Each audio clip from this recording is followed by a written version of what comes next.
Iya, Mas. Teman-teman ya, online semuanya, mari kita mulai. Bismillahirrahmanirrahim. Alhamdulillah. Wassalatu wassalamu ala rasulillah. Alhamdulillah minasyaitonirrajim. Ya ayyuhalladzina amanu taqullaha haqqa tuqatih wa la tamutunna illa wa antum muslimun. Wa ba'd. Teman-teman semuanya berbahagia, kita lanjutkan pembicaraan kita. Kalau minggu lalu kita sampai pada ayat yang ketiga ya. Ya, Ustaz.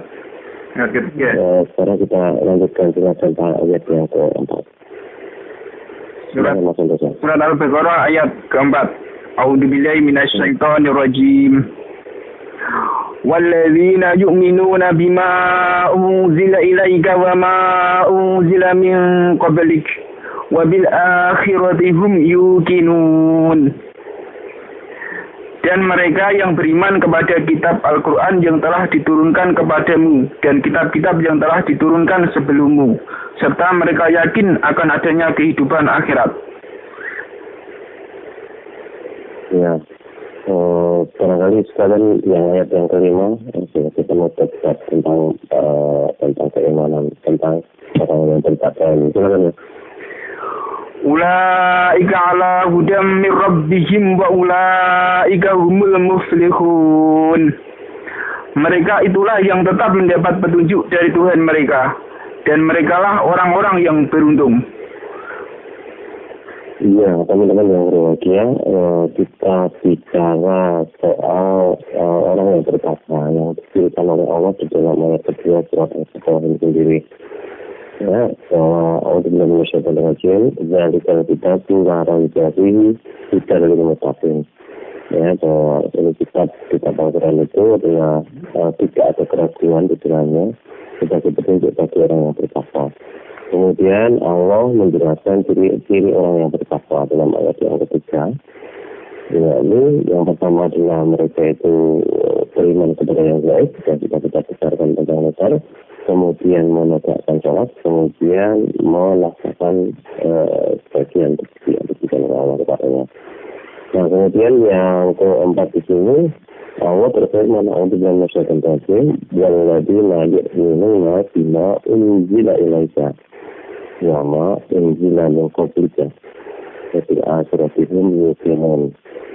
Jadi ada 3 poin dari ayat ini. Yang pertama adalah walladzina yu'minuna bima unzila ilaika.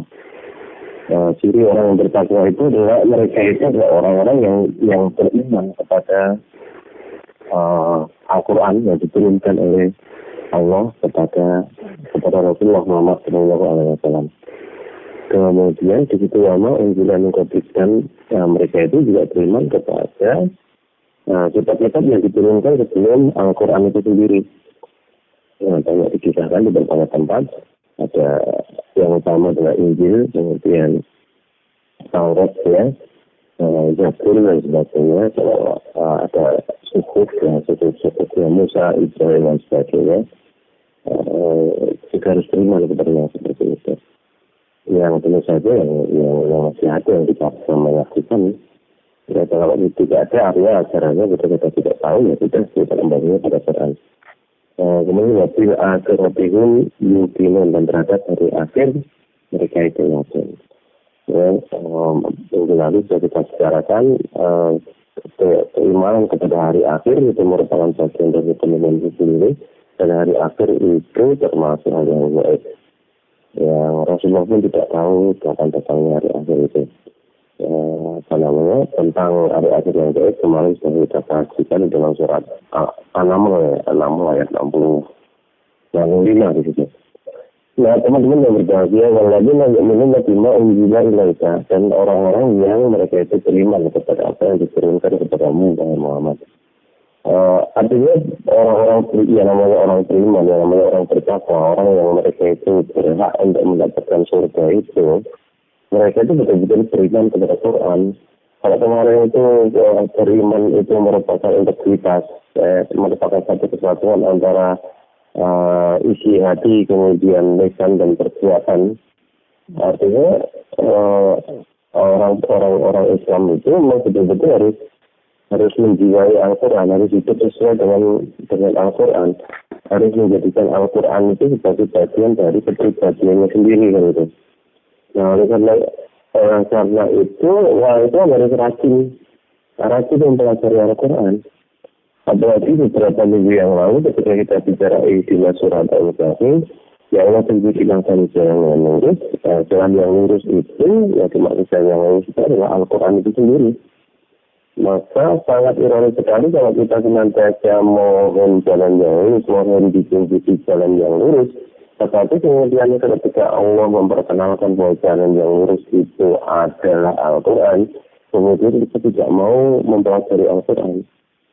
Ya, banyak di antara umat Islam itu mereka itu suka membaca Al-Quran, suka menghafalkan Al-Quran, suka menjadikan Al-Quran untuk lomba, ya, lomba membaca dan sebagainya, lomba cerdas cermat dan sebagainya. Tetapi tidak benar-benar memahami Al-Quran dan bahkan tidak menjadikan Al-Quran itu rujukan dari amalnya dengan kehidupan sehari-hari. Sehingga mereka yang biasa ikut lomba musabaqah tilawah Al-Quran, ketika dia ditanya maksud ayat yang kamu baca itu apa, tidak ngerti juga. Nah maksudnya kan tidak ngerti, apalagi kok mau mengamalkan. Ya, amal yang kita lakukan itu merupakan buah daripada ilmu. Nah kalau kita sendiri belum memiliki ilmunya, hanya sekedar ilmunya, hanya sekedar membaca, tidak mengerti penjelasannya seperti apa, maksudnya itu seperti apa, maksudnya seperti apa, tidak mengerti. Bagaimana mungkin kita bisa beramal kalau tidak mengerti seperti itu? Ya, maka jangan kemudian kita salah paham ketika ketika Rasulullah membicarakan tentang orang yang diterjemahkan sebagai orang yang hafal Quran itu bisa memberikan syafaat, katakan. Itu tidak sekedar hafal itu saja, tidak sekedar hafal tulisan saja, dan kata-kata tulisan kalimatnya itu, tapi yang menjaga, ya, yang menjaga Al-Quran, yang menjaga itu adalah mengamalkan Al-Quran dalam kehidupan sehari-hari dan itu. Jadi tidak hanya dijaga secara lisan, tetapi kemudian perbuatannya bertentangan dengan lisannya, yang seperti itu kan dimarahi, dimurkai oleh Allah. Ya, bukan justru diberi kemampuan atau diberi hak oleh Allah untuk memberikan syafaat sama sekali tidak. Ya, tetapi mereka yang menjaga mengamalkan Al-Quran dalam kehidupan sehari-hari itulah mereka yang bisa memberikan contoh teladan kepada orang-orang sekitarnya, berakhlak beramal sesuai dengan Quran, bisa mengajarkan juga secara lisan tentu saja dari apa yang biasa diamalkan itu sendiri, ya. Sehingga orang-orang yang mendapatkan pelajaran dari dia, kemudian dia mau mengamalkannya dalam kehidupan sehari-hari, ya orang seperti itu dia akan mendapatkan syafaat. Ya, karena syafaat itu kita juga pernah kita bahas Al-Quran syafi'at musyafa'at gitu. Yang namanya Al-Quran itu adalah syafaat yang mensyafaati, artinya yang syafaatnya bisa diterima oleh Allah gitu. Rasulullah pun juga memberikan syafaat kepada kita juga dengan mengajarkan Al-Quran itu, ya, kemudian diamalkan dalam kehidupan sehari-hari kan gitu.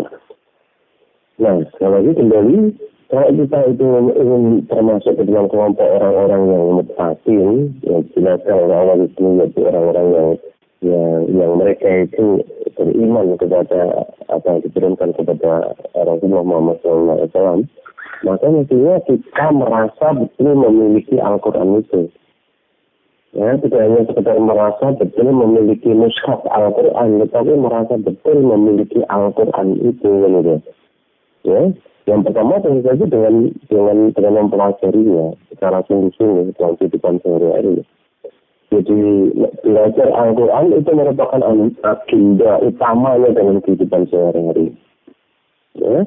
Apakah setelah sholat isya, apakah sebelum sholat subuh, antara sholat malam dengan sholat subuhnya, atau kapan saja dia senggang, ada waktu luang yang sebagainya, itu kembalinya kepada Quran.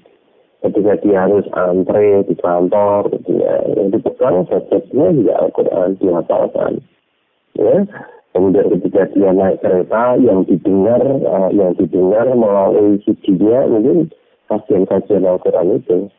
Mungkin pelajaran apa sih, ada kajian yang lain dan sebagainya, atau mendengarkan murotal dan sebagainya, atau mendengarkan kajian tafsir dari siapapun begitu.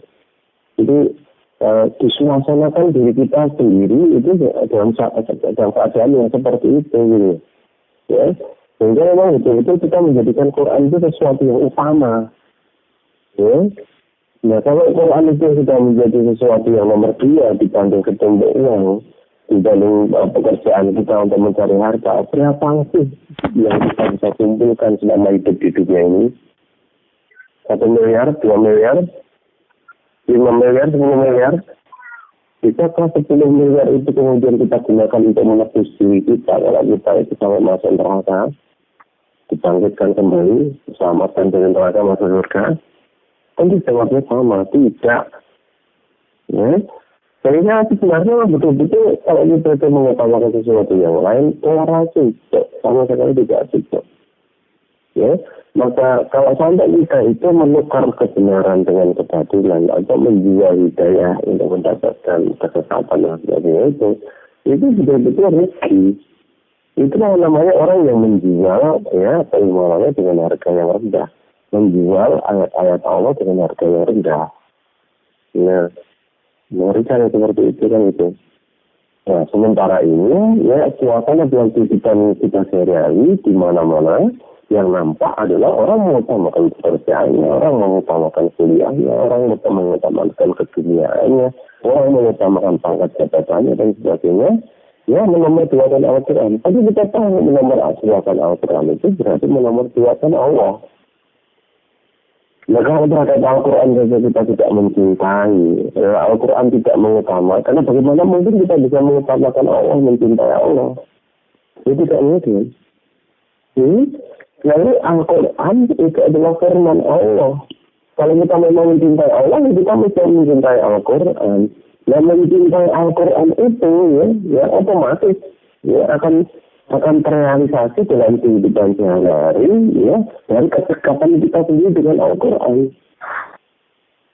Ya, kalau dengan Al-Quran itu sendiri kita pegangnya hanya seminggu sekali ketika ngaji. Ya, saya tidak bisa itu. Ya, tidak bisa masuk ke dalam kategori orang yang mencintai Allah seperti itu, tidak bisa. Ya, kalau dia memang mencintai Allah, pasti dia mencintai Al-Quran. Al-Quran itu betul-betul menjadi teman dekatnya dia. Ya. Nah kalau dengan Al-Quran itu dengan Allah ya teman dekatnya pasti setan, nggak ada yang lain kok. Atau tauhid gitu. Nah, itu kita harus tetap waspada, ya, senantiasa waspada terhadap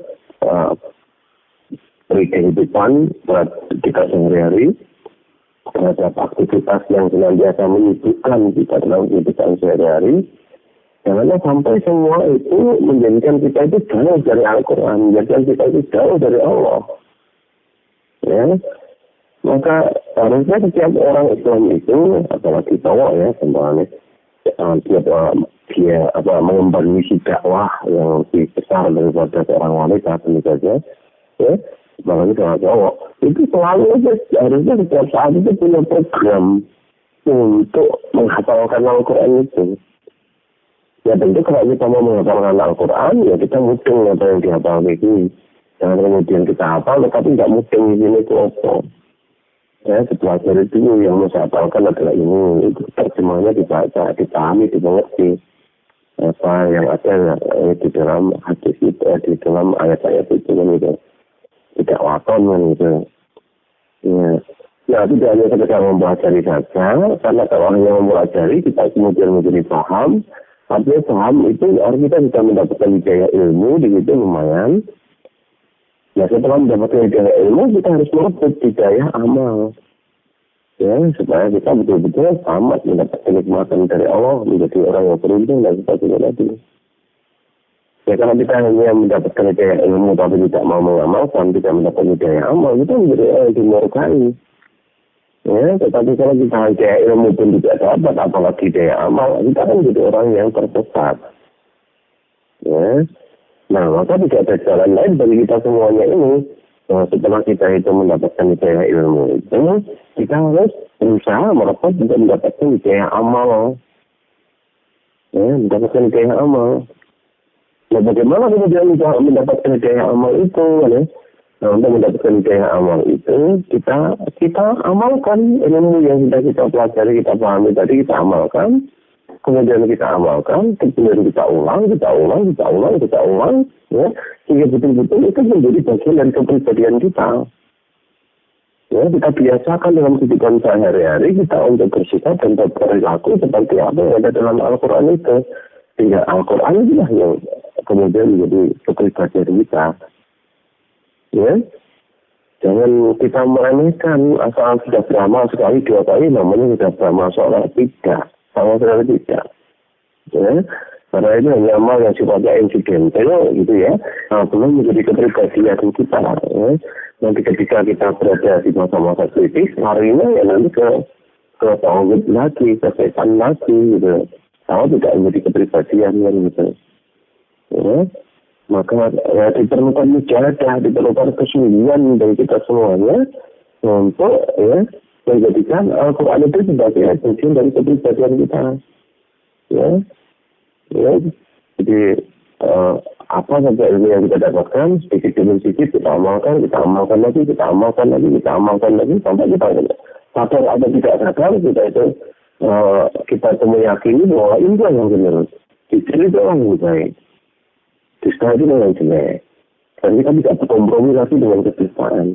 Dan kita pegang teguh kejujuran itu apapun yang terjadi itu namanya kepribadian. Ya, tidak karena kepepet gini kemudian akhirnya tidak jujur atau alias dusta. Ya, nah kalau jujur kemudian dipanggil-panggilkan, ditunjuk-tunjukkan kepada orang lain dan sebagainya, tidak.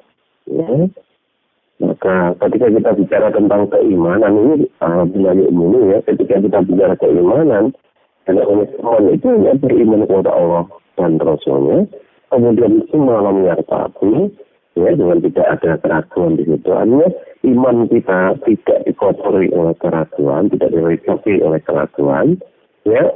Kemudian itu diambil uang kejual bisa tidak. Kemudian mereka itu orang-orang yang terima itu hati-hati bersungguh-sungguh memanfaatkan ya amwal ini harta mereka bisa tidak, ya, dan jiwa mereka di jalan Allah. Ya. Nah, ketika kita bicara Al-Quran, ya, kita bicara Al-Quran, ya, dan kita bicara beriman kepada Al-Quran, gitu ya, maka jihad kita, ya, itu dua-duanya itu ya, mengikuti Al-Quran itu. Ketika Al-Quran bicara tentang sedekah, ya kita hati diamwalin. Ketika Al-Quran berbicara tentang berapa besar ya pahala sedekah, ketika Al-Quran bicara tentang infak, ketika Al-Quran bicara tentang zakat, ya, ketika Al-Quran bicara tentang menolong orang-orang lain, misalnya gitu ya, maka ya kita harus punya jihad itu bersungguh-sungguh. Tidak hanya tak geleme, kita betul-betul bersungguh-sungguh dalam mensikapi firman-firman Allah itu.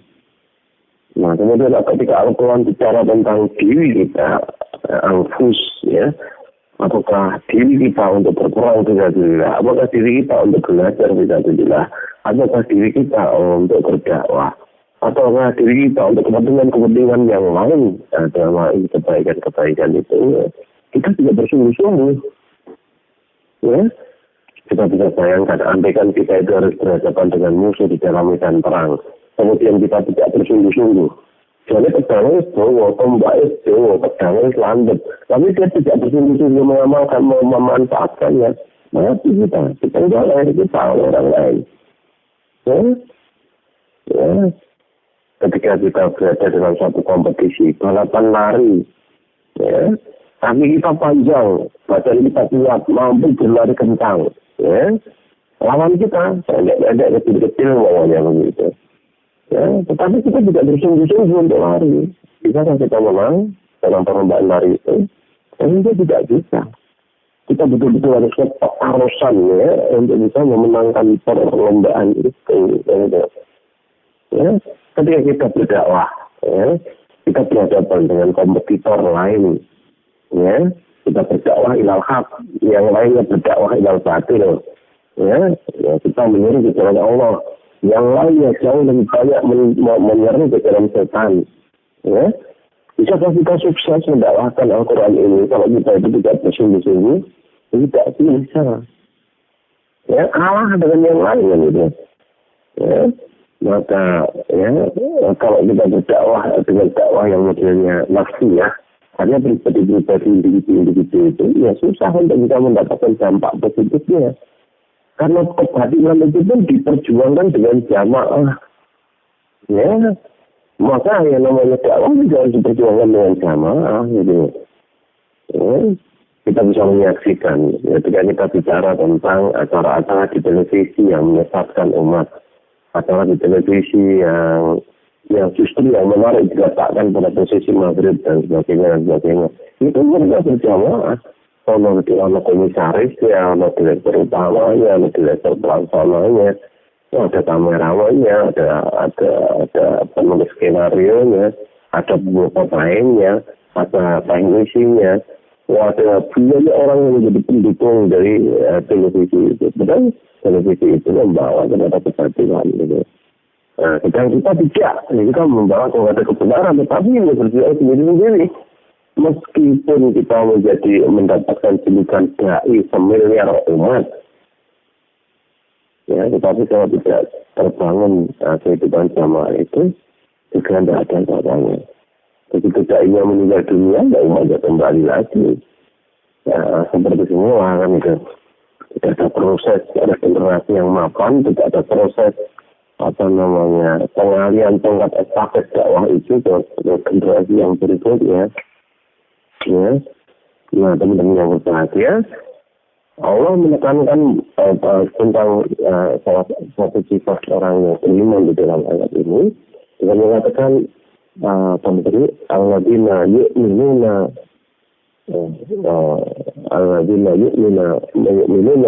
bima unzila ilaika, terhadap apa yang diturunkan kepada kamu. Ini terhadap Al-Quran ini. Sedangkan kita sendiri tahu kalau kita itu beriman kepada Al-Quran, kita juga harus beriman kepada hati. Karena kalau Allah sendiri menekankan, ini yang menyatakan lagi, kalau in kuntum tuhibbunallah fattabi'uni yuhibbukumullah wa yaghfir lakum dzunubakum wallahu ghafurur rahim. Coba dibuka Mas di dalam surat Al-Imran ayat 31 itu. A'udzu billahi minasyaitonir rajim. Qul in kuntum tuhibbunallaha fattabi'uni yuhibbukumullahu wa yaghfir lakum dzunubakum wallahu ghafurur rahim. Katakanlah, jika kamu benar-benar mencintai Allah, ikutilah aku. Niscaya Allah mengasihi dan mengampuni dosa-dosamu. Allah Maha Pengampun lagi Maha Penyayang. Iya, jadi ayat itu diperuntukkan bagi kita semuanya yang orang beriman yang katanya mencintai Allah gitu ya, berharap dicintai pula oleh Allah, berharap ampunan dari Allah ya, karena manusia itu tempat salah dan dosa. Maka caranya adalah dengan cara seperti itu, supaya kita itu mengikuti Rasulullah ya, mengikuti tuntunan Rasulullah, karena Rasulullah itu hidupnya sesuai dengan Al-Quran ya. Jadi kehidupan Rasulullah itu adalah penjabaran dari Al-Quran itu sendiri. Ya, maka artinya ketika kita mengikuti Rasulullah itu kita mengikuti Allah kan itu, mengikuti Quran, mengikuti Allah kan itu. Apalagi Allah sendiri sudah mengatakan bahwa di dalam diri Rasulullah itu terdapat teladan yang baik bagi orang-orang yang beriman kepada Allah dan dari akhir. Artinya bagi orang-orang yang berharap akan keselamatan akhirat dengan pandangan Allah kan itu. Coba dibuka di dalam surat Al-Ahzab. Al-Ahzab ya, ayat 21. Yakutkan alakum fi Rasulullah uswatun hasanah itu. Al-Ahzab 33 ayat 21. Surat Al-Ahzab ayat 21. A'udzu billahi minasyaitonir rajim. Laqad kana lakum fi Rasulillahi uswatun hasanatun liman kana yarjullaha wal yawmal akhir wa dzakarallaha katsira. Sesungguhnya telah ada pada diri Rasulullah itu suri teladan yang baik bagimu, yaitu bagi orang yang mengharap rahmat Allah dan kedatangan hari kiamat. Dan dia banyak menyebut Allah. Ya, jadi Allah menjadikan Rasulullah itu sebagai teladan, memang Rasulullah itu sebagai teladan, karena memang kepribadian Rasulullah itu yang unggul. Artinya di dalam diri Rasulullah itu dapat teladan-teladan yang indah, yang baik. Jadi sudah pasti dia akan menjadi teladan yang baik karena dia mengamalkan Al-Quran itu. Dan kalau tidak mengamalkan Al-Quran, sudah pasti dia akan menjadi teladan yang baik. Dan itu. Ya, siapa saja, ya, tidak hanya Rasulullah. Kalau memang dia itu mengamalkan Al-Quran, ya, dengan sungguh-sungguh, dengan baik dan itu, ya, pasti dia menjadi orang yang berasa kali karimah kan itu, dan berasa yang baik dan itu. Sahabat sendiri ada yang pernah bertanya kepada Aisyah, wahai Aisyah, seperti apakah akhlak Rasulullah itu? Ya, kemudian Aisyah itu menjawab, karena khuluqul Quran adalah akhlak Rasulullah itu ya Al-Quran itu. Ada kepribadian Rasulullah, dari kehidupan Rasulullah dalam kehidupan sehari-hari itu ya Al-Quran itu, ya, penjabaran dari Al-Quran itu. Ya, sedang Allah sendiri juga pernah memuji Rasulullah, ya, dengan mengatakan dengan masyarakat Rasul bahwa innaka la'ala khuluqin azim, gitu.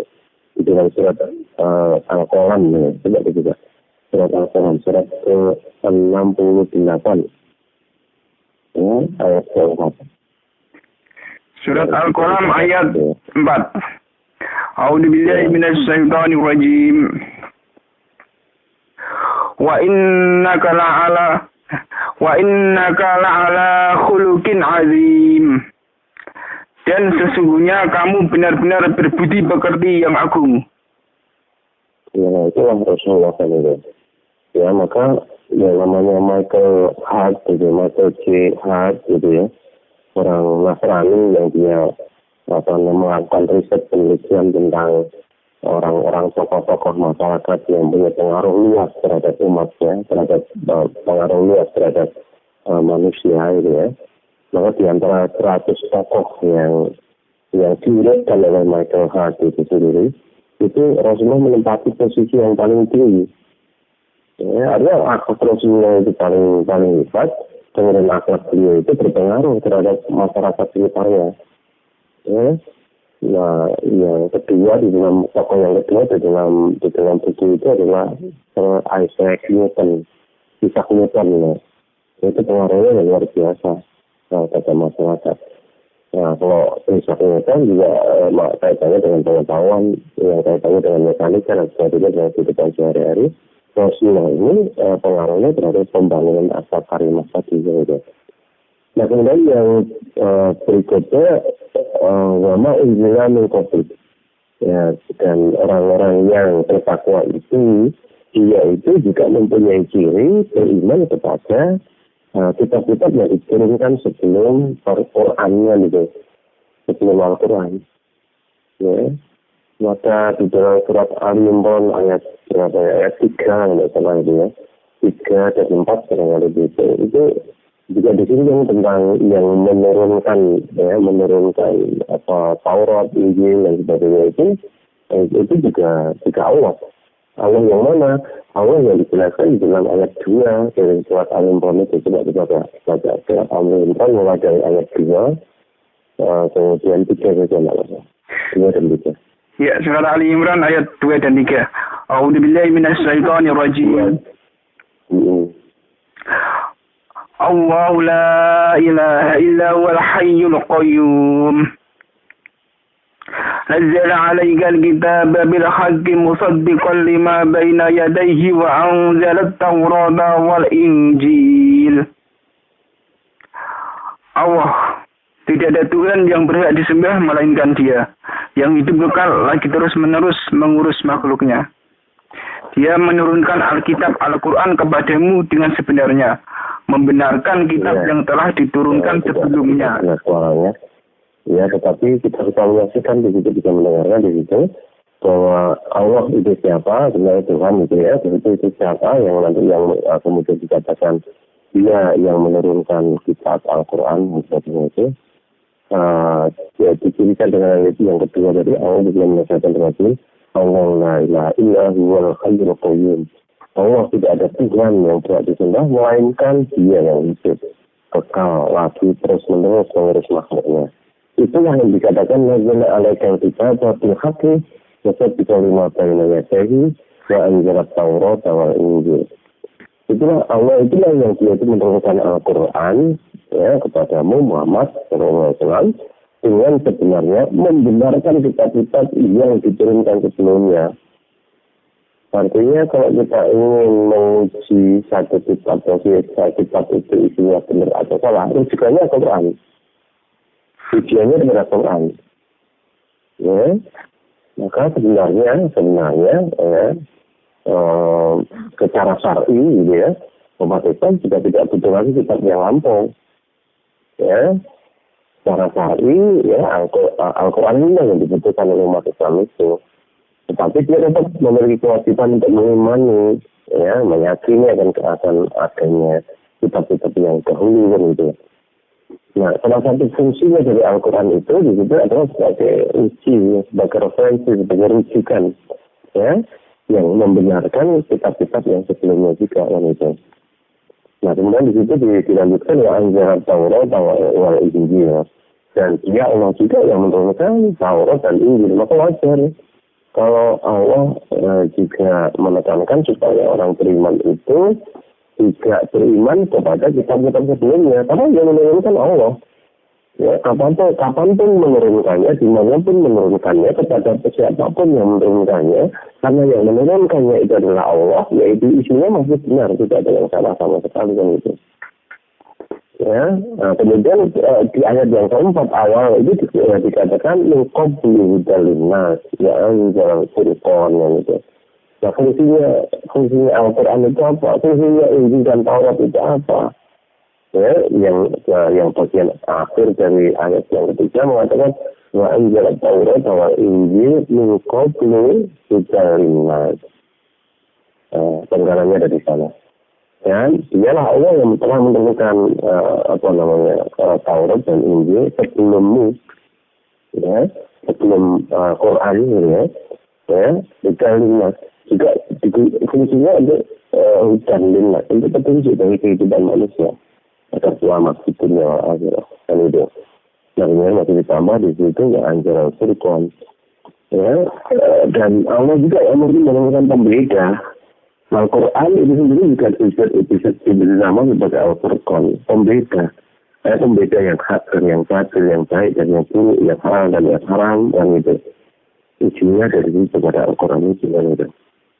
Ya, maka tidak mengherankan kalau di awal-awal ayat dari surat Al-Baqarah, ayat yang baru ayat yang keempat pun, ya, orang-orang beriman sudah ditekankan supaya tetap mengimani kepada kitab-kitab yang diturunkan sebelum Al-Quran, sebelum Muhammad kan itu. Ya, meskipun kita tidak dituntut untuk memahaminya secara detail. Kalau Al-Quran kita dituntut untuk memahaminya, ya, secara detail kan itu. Sampai kita tidak paham terhadap isi Al-Quran itu gitu. Ya. Kemudian juga ilaika mengkobrika, kemudian di akhir ayat yang keempat dikatakan wabila asrafihum yusinun. Dan terhadap di akhir mereka itu yakin. Ya.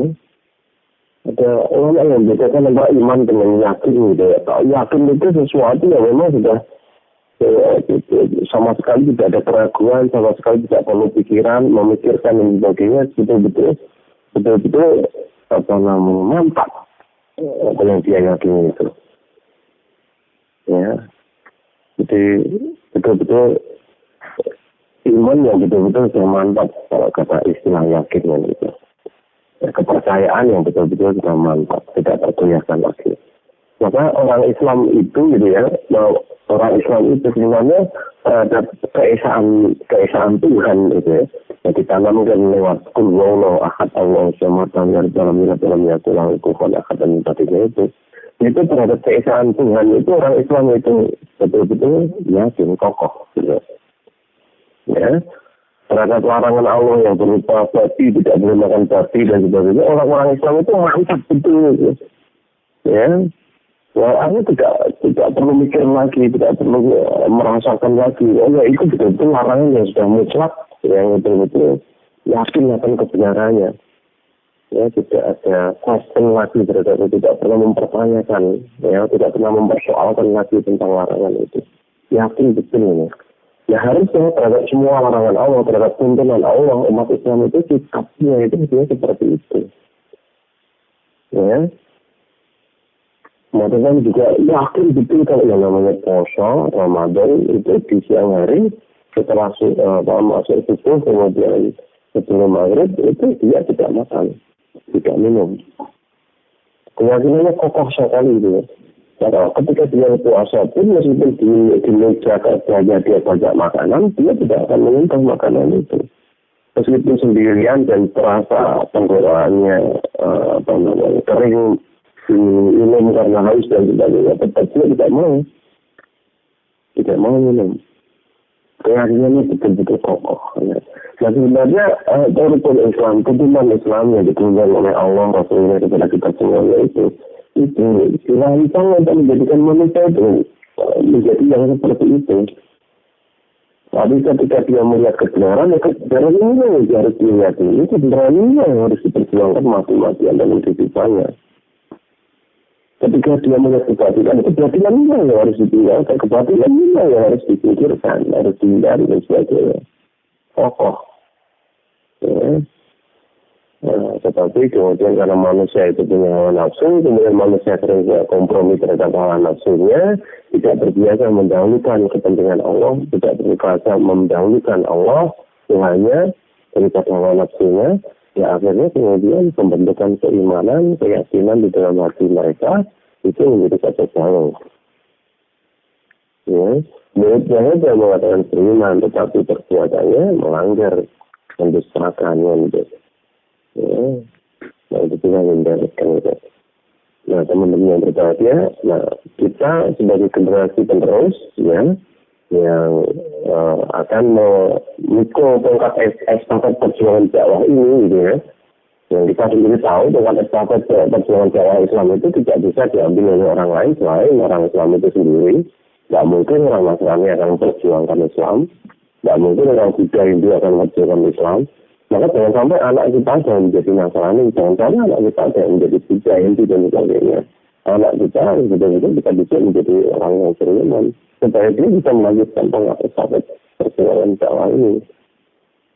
Apalagi kita sendiri sudah diberitahu oleh Rasulullah. Ya, kini mau dimilati Allah fitrah. Karena sebenarnya semua anak itu terkait dengan keadaan suci. Kedua orang tuanya yang menjadikan dia itu Yahudi, Nasrani atau Majusi. Kedua orang tuanya itu akan menjadikan dia itu kiai yang soleh atau menjadi kiai yang luar biasa rusak. Gitu.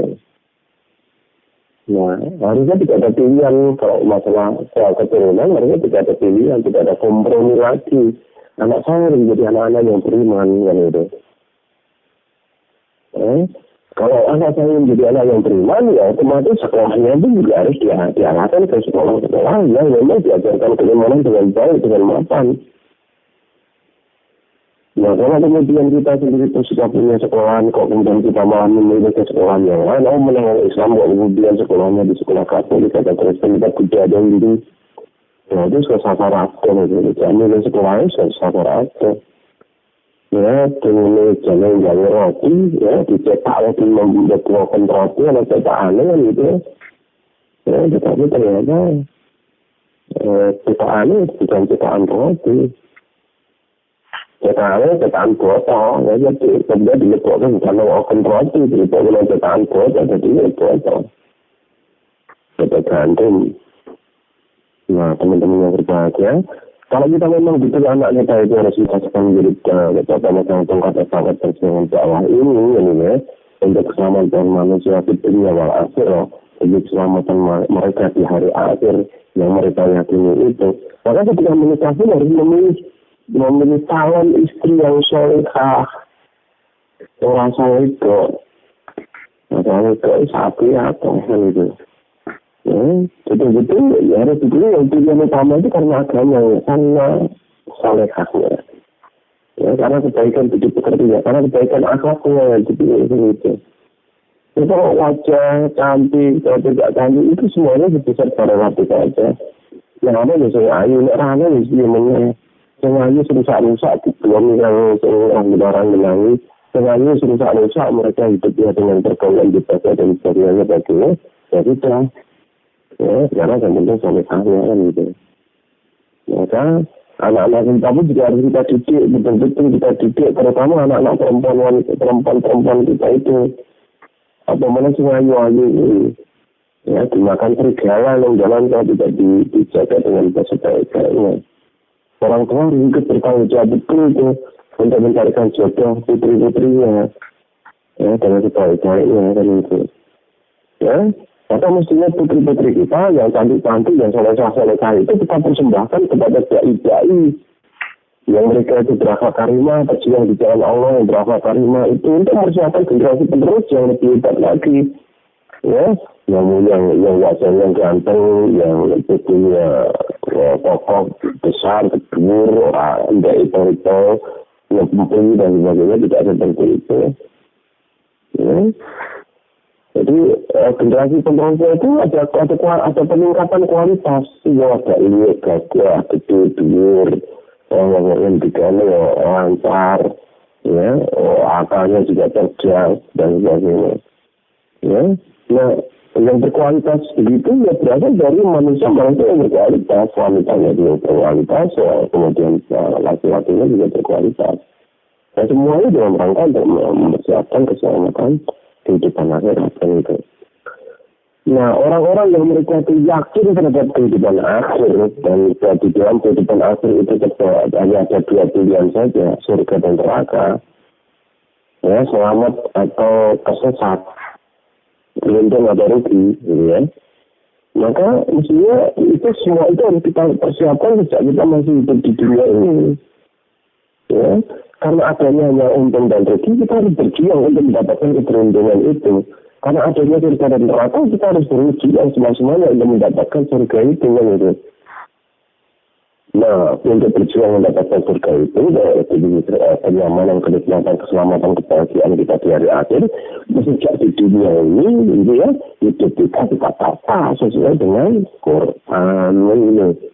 Maka belajar Quran yang kehidupan tadi itu dan mengamalkan Al-Quran dan yang kehidupan sehari-hari belajar bentuk kepribadian yang Quran ini itu maksudnya menjadi suatu program yang diutamakan oleh setiap orang Islam demi keselamatannya di hari akhir ini. Nah, sayangnya ya, tidak banyak umat Islam yang betul-betul yakin terhadap kehidupan akhir itu. Ya, kalau kita yakin akan kehidupan akhir itu, maka kata pun kita jaga yang baik-baik saja, amalan kita jaga yang baik-baik saja, ya keinginan hati dan kemudian lintasan pikiran-pikiran juga yang baik-baik saja kita tanggalkan yang baik-baik semuanya itu. Betul-betul kejadian orang beriman itu yang kita tanamkan di dalam diri kita.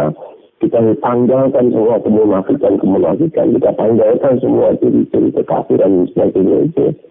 Ya, sehingga betul-betul kita menjadi orang yang memang berhak untuk mendapatkan kesuksesan di hari akhir. Ya, nah orang yang seperti itulah yang kemudian dikatakan oleh Allah di dalam ayat yang kelima, wa ja'ala hudan mirrotin, wa Allah ja'ala musyrikun gitu.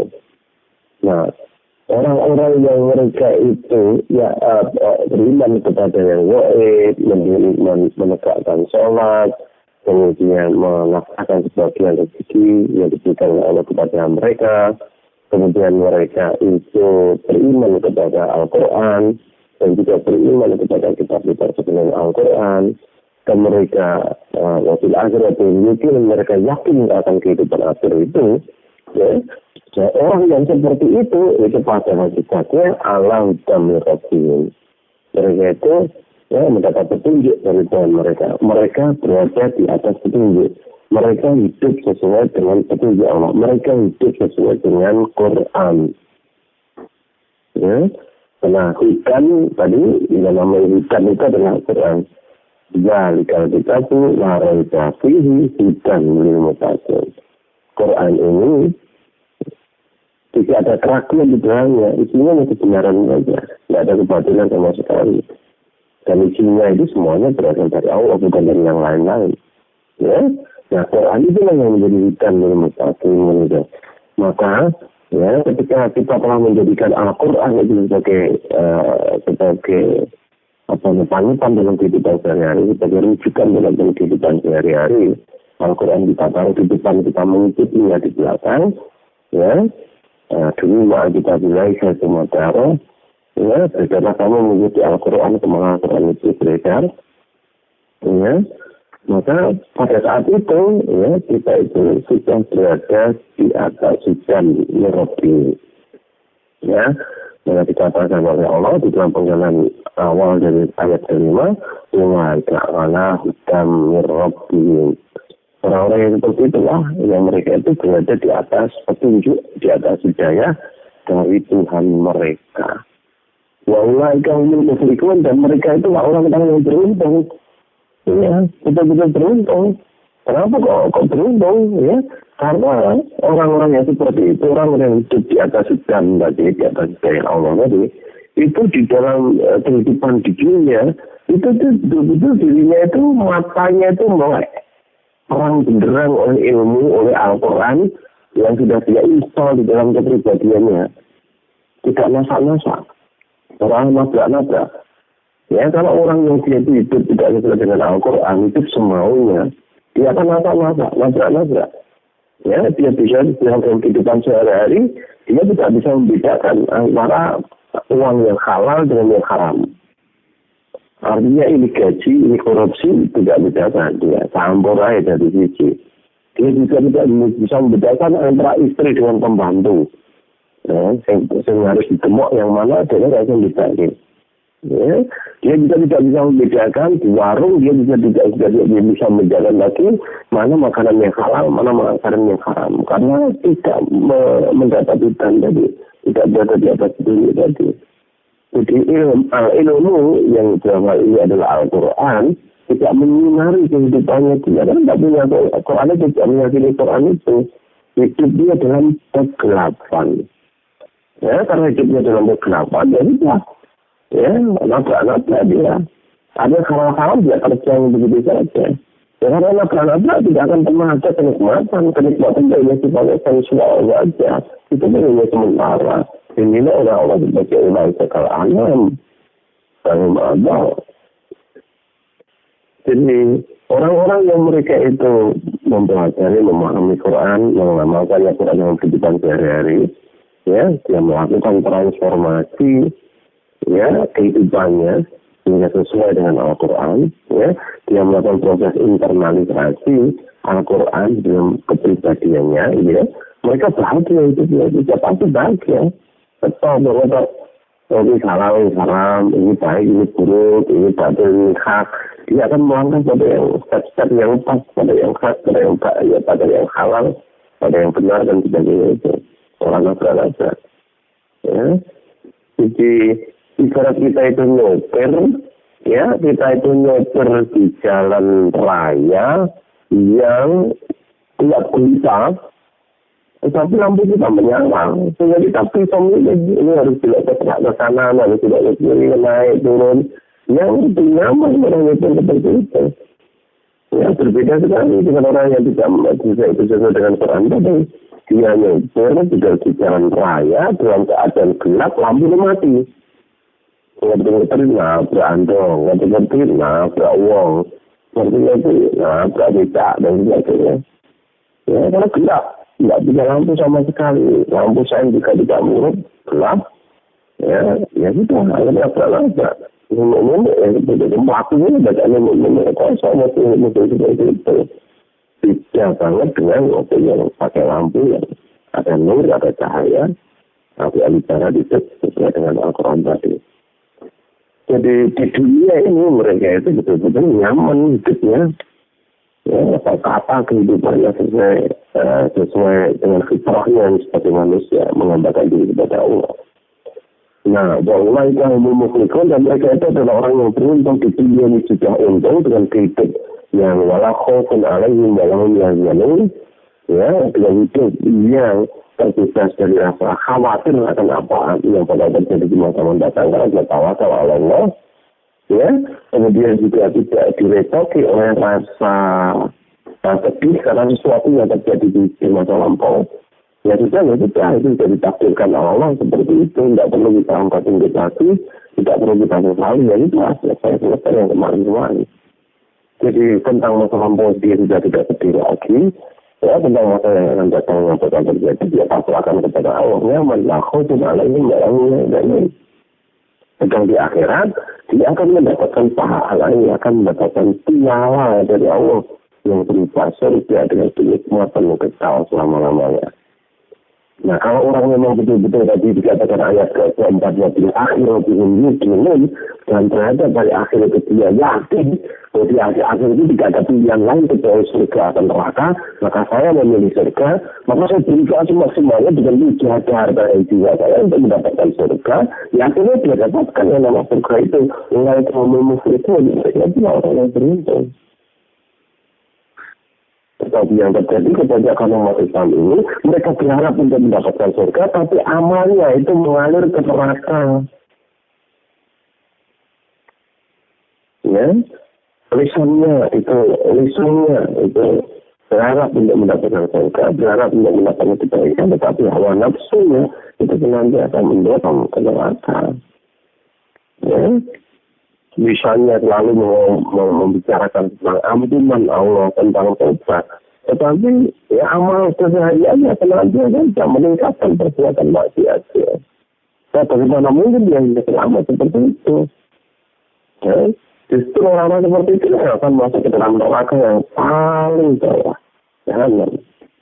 Dia termasuk orang yang munafik. Termasuk orang-orang yang mendustakan kepada Allah ini.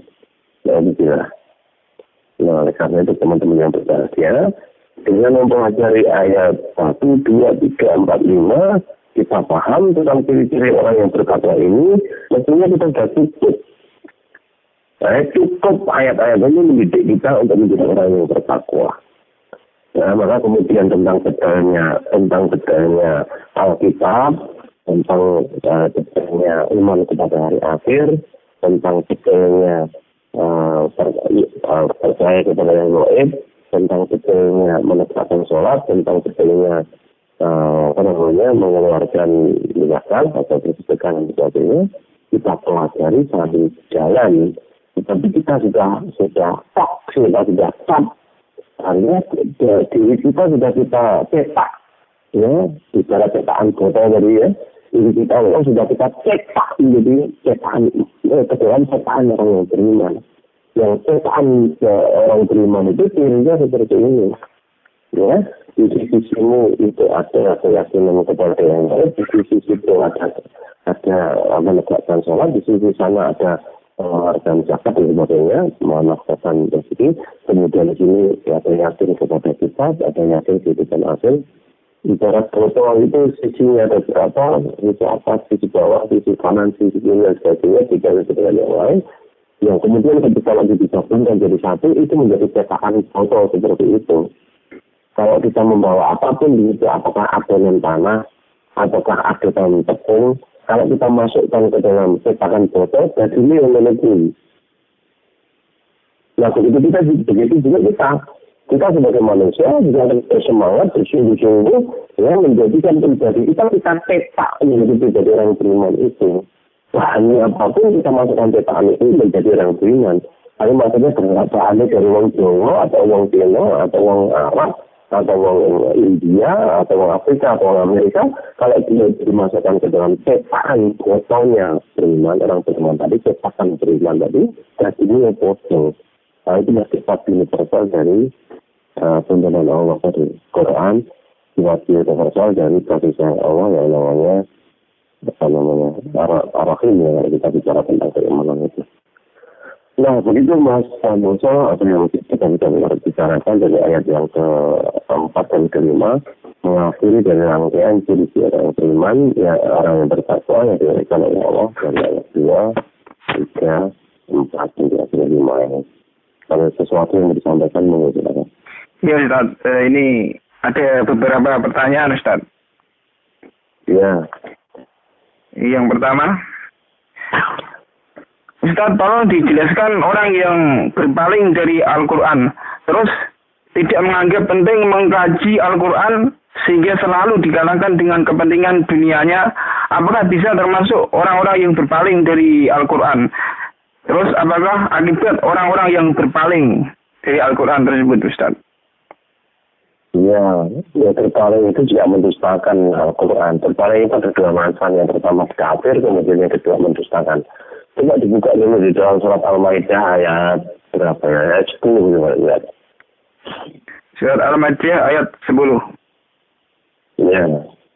A'udzu billahi minasyaitonir rajim. Walladzina kafaru wa kazzabu bi ayatina ulaika ashabul jahim.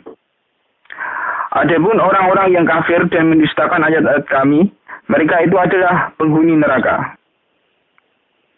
Ya, itu orang yang berpaling dari Al-Quran itu. Yang pertama berpalingnya karena tidak ngerti, yang orang kafir tadi, dan sudah pasti dia akan menjadi orang yang tersesat. Dan yang kedua berpalingnya dalam konteks mendustakan. Nah, mendustakan artinya tuntunan Islam itu ngalor, dia itu, misalnya itu. Ya, Allah membenarkan, dia malah membatalkan dan sebagainya. Nah, orang seperti itu sering tidak merasa, ya, merasa yang diperbuatnya itu baik, merasa yang diperbuatnya itu bermanfaat dan sebagainya, karena duit itu penting, mengejar karir itu penting, dia merasa seperti itu. Nah, kalau kita merasa seperti itu, coba dilihat di dalam surat Kahfi itu, yang ayat 105 itu. Surat Al-Kahfi ayat mulai dari ayat 103. Tuhan mematuhi bil asarina amalah itu. Ya, Surat Al-Kahfi ayat 103 sampai 105. A'udzu billahi minasyaitonir rajim. Qul hal nunabbi'ukum bil akhsharina a'mala alladzina dhalla sa'yuhum fil hayatid dunya wa hum yahsabuna annahum yuhsinuna sun'a. Ulaika alladzina kafaru bi ayati rabbihim wa liqa'ihi fakabitun a'maluhum fala nuqimu lahum yaumal qiyamati wazna. Katakanlah, apakah akan kami beritahukan kepadamu tentang orang-orang yang paling merugi perbuatannya, yaitu orang-orang yang telah sia-sia perbuatannya dalam kehidupan dunia ini, sedangkan mereka menyangka bahwa mereka berbuat sebaik-baiknya. Mereka itu orang-orang yang telah kufur terhadap ayat-ayat Tuhan mereka dan kufur terhadap perjumpaan dengan Dia. Maka hapuslah amalan-amalan mereka dan kami tidak mengadakan suatu penilaian bagi amalan mereka pada hari kiamat. Nah, luar biasa. Dia merasa dia berbuat sebaik-baiknya, tapi sebenarnya dia itu tersesat dari jauh-jauh. Ya, orang-orang seperti itu masih dikatakan itu kalau kafir di ayat itu, lalu mereka itu akhirnya kafir kepada kehidupan, kepada ayat-ayat Allah. Ya, kita amal mereka, kemudian amal mereka itu menjadi sia-sia. Kalau mungkin yang yaumal qiyamati wazna, maka tidak disediakan jadi mereka timbangan. Mereka tidak ditimbang ngomongnya, langsung rokok seperti itu, alhamdulillah. Ya. Nah, itu di akhirat diberitakan oleh Rasulullah, oleh Allah menjadi seperti itu. Nah, di dunia seperti apa? Coba dibuka di dalam surat Toha, surat ke-20, ayat 124 itu. Surat Toha ayat 124. A'udzu billahi minasyaitonir rajim. 20 ayat 124. وَمَنْ أَعْرَضَ عَنْ ذِكْرِي فَإِنَّ لَهُ مَعِيشَةً ضَنكًا وَنَحْشُرُهُ يَوْمَ الْقِيَامَةِ أَعْمَى. Dan barang siapa berpaling dari peringatanku, maka sesungguhnya baginya penghidupan yang sempit, dan kami akan menghimpunnya pada hari kiamat dalam keadaan buta. Nah, itu dia. Orang itu bilang menyelesaikan wajib. Waman a'rodu an zikri. Sedang siapa yang dia berpaling an zikri dari peringatanku. An-zikr itu juga bisa dimaknai sebagai Al-Quran. Ya, artinya kalau dia berpaling dari Al-Quran, peringatan Allah atau Al-Quran dari Inna lahu ma'isyatan dongka. Maka begini penghidupan yang sempit. Urut di dunia itu sendiri kita rasanya sempit dia. Nilai nyaman, nilai sukses. Ini sudah disini. Ya maka orang seperti itu apa yang bunuh diri. Nah, itu terang benar. Jadi tidak ada tujuan hidup bahwa saya hidup ini dalam rangka untuk menghambakan diri kepada Allah. Arah saya untuk mencapai kebahagiaan dunia dan akhirat. Nanti saya akan, kalau saya melaksanakan tuntunan Allah dengan baik, nasihat Allah pada Allah dengan baik, maka nanti saya akan dibalas dengan kehidupan yang baik, surga, kekal, kebahagiaan selama-lamanya dan sebagainya. Tidak ada dalam pikiran seperti itu. Karena ini hidup itu hari ini, Pak, tambah hari besok dengan arti sesungguhnya dan sebagainya itu. Yang menolak ketika dia terlimit hutangnya, mesti setengah mati. Ketika dia orang muda pangkat, dia mesti setengah mati. Ketika dia dimusuhi oleh orang sekitarnya tidak merespon positif terhadap langkah-langkahnya, dia bisa mesti setengah mati. Sempit lah kehidupan dunia ini. Ya, maka jangan sampai kita berpaling dari tuntunan Allah ini. Ya, tuntunan Allah itu ibarat cahaya, nur kok kita malah membelakangi cahaya, berada di balik cahaya, artinya gelap. Dan jika ini gelap, nabrak ini, jagat itu rasanya sempit. Ya, kayak melangkah rono, hidup tembok. Melangkah ini, nyampe pakel. Mundur rono, nyambung jurang. Kita, kosong dengan orang itu paling dari Quran itu. Ya, walau syurga yang mau kiamat jangan menghimpunkannya hari kiamat itu dalam keadaan buta. Ya, akhirnya kehidupan yang tidak nyaman di neraka pun dia juga tidak akan nyaman seperti itu. Tapi di dunia pun sudah saya gambarkan seperti orang yang berada di dalam gelap. Orang berada di dalam gelap itu juga tidak harus gelap real seperti itu, tapi misalnya matanya buta. Ya matanya itu buta, itu juga kayak gelap, kayak ketika dia melihat tapi gelap dengan nabrak yang itu. Yang dunia ini nabrak yang menang yang akhirat, maksudnya seperti itu. Jangan rekoso menang ya gitu. Ya, apalagi kalau dia itu orang Islam yang harusnya sudah dapat hidayah. Nah, dia itu harusnya sesuai dengan hidayah, kok malah dia menjauh hidayah. Coba dibuka di dalam surat Al-Baqarah ayat 175. Orang seperti itu menukar hidayah dengan kesesatan, ampunan dengan siksa dan sebagainya. Orang seperti itu dikatakan oleh Allah, beraninya mereka itu menantang mereka. Silakan, Mas. Surat Al-Baqarah ayat 175. A'udzubillahi minasyaitonirrajim. أولئك الذين اشتروا الضلالة بالهدى والعذاب بالمغفرة فما أصبرهم على النار. Mereka itulah orang-orang yang membeli kesesatan dengan petunjuk dan siksa dengan ampunan. Maka alangkah beraninya mereka menentang api neraka. Alangkah beraninya dia menentang api neraka. Mereka membeli kesesatan dengan petunjuk. Ibarat petunjuk itu adalah uangnya, dia beli barang yang namanya kesesatan dibayar dengan uangnya itu adalah petunjuk. Harusnya itu dia sudah sebagai orang Islam, harusnya itu dia hidup di atas petunjuk, hidup di jalan yang terang benderang, tetapi malah itu petunjuknya dibuang, dibagi dengan kegelapan tadi. Ya, kemudian juga dia membeli adab dengan maghfirah. Harusnya dia menjadi orang beriman, diampuni oleh Allah dosa-dosanya. Ya, tetapi ternyata dia malah digunakan dengan imannya itu untuk membeli sesuatu, untuk membeli azab. Jadi ibarat ampunan tadi itu sebagai uang, dia membeli barang yang namanya azab, dari Allah. Dia berikan uang itu, dia berikan ampunan Allah itu, buang ampunan Allah itu, makanya dia dapatkan siksa. Nah, itulah. Nah, orang seperti itu yang dikatakan oleh Allah, orang beraninya mereka itu menentang neraka. Nekat teman, bejat teman, nekat gerang-gerang itu. Jadi itu Mas, mudah-mudahan jadi tahu. Ya, Ustaz, ini ada 3 pertanyaan lagi, Ustaz. Ya, mungkin. Iya, selanjutnya. Ustadz menimbun barang dagangan untuk dijual saat harga sudah naik. Apakah dibolehkan dalam Islam? Misalnya menimbun cabai dengan memanfaatkan... Tidak betul, Mas. Bilang, Mas. Sebentar, Ustaz. Ya, sekarang ini Ustaz gimana? Masih? Iya, silakan. Iya, tetap bilang aja ya. Ya. Menimbun barang dagangan untuk dijual saat harga sudah naik, apakah dibolehkan dalam Islam? Misalnya, menimbun cabai dengan memanfaatkan teknologi sehingga tetap awet dan segar untuk beberapa bulan ke depan dan dijual saat harga sedang tingginya atau sebelum harga minyak naik.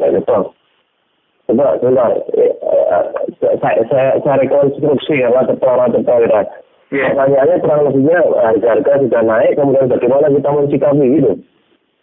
Gini Ustaz, sekarang ini gimana Ustaz? Suara saya bisa didengar? Ya, betul ya bisa. Intinya ini kan menimbun barang dagangan untuk dijual saat harga sudah naik, itu diawetkan dengan teknologi, kemudian kalau barang sudah naik tinggi baru dijual lagi ini.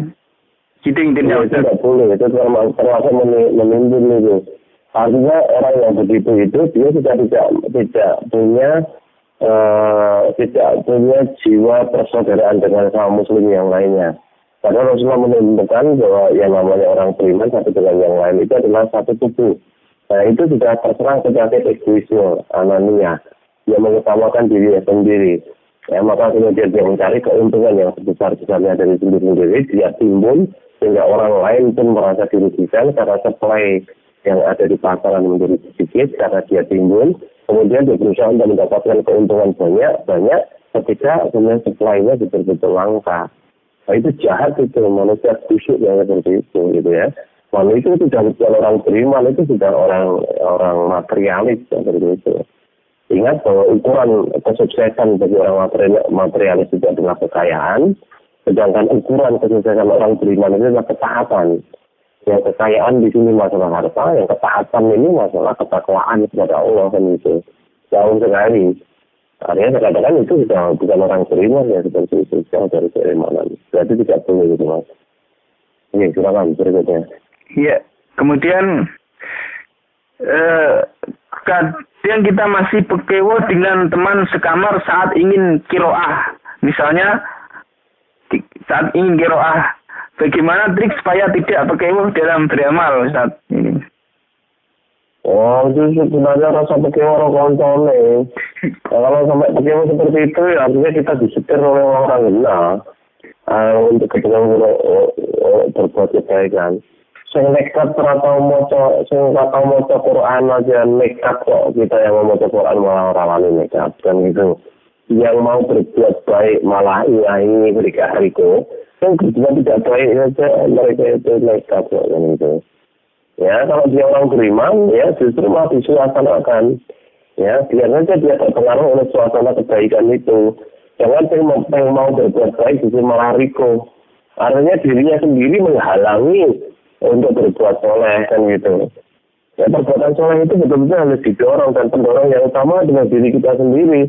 Tetapi kalau diri kita sendiri mau beramal soleh kok senantiasa dibayangi oleh riko pekewo kepada orang di sekitar kita, ya artinya setan menggagalkan kita dari situ. Itu syukur tadi sudah dapat pahala membaca Quran, tidak jadi dapat pahala membaca Al-Quran. Ya, begini maghrib tadi sudah dapat pahala membaca Al-Quran, atau maghrib tadi sudah tambah pemahamannya terhadap Al-Quran, tetapi tidak tambah pemahamannya terhadap Al-Quran. Jadi terhalang terus oleh kebaikan, oleh kebaikan. Terhalang untuk berbuat kebaikan oleh setan tadi, oleh perasaan kita yang merasa riko pekewo tadi kan itu. Ya, gitu. Jadi gambarannya kalau dalam akad pagi itu kurangnya ada tetangga kita yang dia itu mungkin beramal fikah dan sebagainya, ngundang tetangga banyak ada di situ. Kemudian kita berada di sebelahnya. Kalau kita mau ke warung atau keluar, kita harus melalui pintunya, melalui halamannya, melalui jalan di depan rumahnya. Kita harus nggak berani keluar. Nah itu salah. Yang sing berbuat bid'ah, sing berbuat maksiat kepada Allah secara kurang itu kok malah secara terbuka banyak undang konsolnya. Malah kita yang mau beramal soleh sesuai dengan tuntunan Allah untuk belanja untuk ini itu yang sesuai tuntunan kok malah kita ikut orang itu. Ya, maka yang bisa mendorong kita menjadi baik itu ya diri kita sendiri. Jangan sampai kita dihalangi oleh riko-riko tadi kan gitu ya. Yang bisa menjadikan diri kita jelek ya diri kita sendiri. Nah, kita tidak berani, tidak mau, tidak masalah itu kan itu. Punya kepribadian kita akan terbentuk itu kalau kita itu beramal sesuai dengan tuntutan Allah dan Rasulnya. Begitu kan? Kemudian pertanyaan terakhir nih dari Mas Jami. Ustadz mohon tausiahnya tentang mana yang didahulukan antara membayar hutang dan infak jika uang yang dipunyai hanya cukup membayar salah satu. Dan kemudian pertanyaan keduanya itu mohon penjelasan adakah dalil yang menerangkan tentang perbedaan ketika membaca Al-Quran dan membaca hadis. Ya, jadi kalau itu ada dua pilihan membayar hutang dan infak. Tentang infak itu dalam kategori ini saya katakan sebagai sesuatu yang sifatnya sunnah gitu ya. Bukan zakat dulu ya maksud saya. Ya maka ya dahulukan utangnya dulu karena bayar utang itu wajib. Apalagi itu untuk menyangkut dengan hubungan kita dengan orang lain. Kalau kita pindah-pindah, kita undur-undur dan sebagainya, nanti hubungan kita menjadi retak. Apalagi kalau kita itu menjadi janji, wah kita parah lagi. Ya, utangnya diselesaikan. Kalau untuk infak, ya mudah-mudahan nanti Allah beri rezeki yang lain, kemudian kita bisa berinfakkan gitu. Tapi yang wajib itu didahulukan, apalagi wajibnya itu bersangkutan dengan orang lain, berhubungan dengan orang lain dan itu. Lalu kan bayar utangnya. Kemudian tentang membaca Al-Quran dan membaca hadis, ya, kalau membaca Al-Quran itu jelas bahwa alif lam mim itu dihitung oleh Allah sebagai 3 huruf. Ya, 1 huruf 10 hasanat, maka 3 huruf 30 hasanat. Ya, jadi itu tidak dihitung sebagai 1 huruf, tapi 3 huruf, kata Rasulullah seperti itu. Sedangkan membaca hadis tidak sama seperti itu, tidak ada nilainya per huruf, ya, tidak ada sama sekali. Tapi sudah pasti nilai kebaikan ada ketika kita memahami hadis itu, kemudian kita mengamalkannya dalam kehidupan sehari-hari. Ya sudah pasti Quran lebih utama daripada hadis. Ya, di situ juga lebih bisa kita maknai bahwa mempelajari membaca Quran itu wajib kan itu. Dan memahami Quran wajib, itu sesuai dengan Quran wajib kan itu. Ya, sedang hadis itu nanti satu tingkat di bawahnya. Karena ujian benar salahnya hadis itu dari segi mantan nanti ada pada Quran cocok tidak dengan Quran. Kalau cocok dengan Quran benar, kalau tidak cocok ya berarti pemahamannya yang perlu diluruskan supaya cocok. Gitu.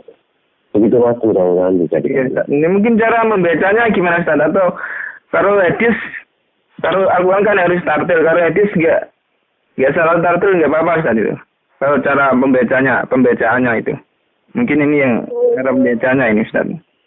Ya itu kalau itu ditanyakan saja pada saat pelajaran taksim itu, tidak kepada saya kaitannya dengan itu. Ya, memang Quran ada aturannya sendiri tentang hadis seperti bahasa Arab yang lainnya.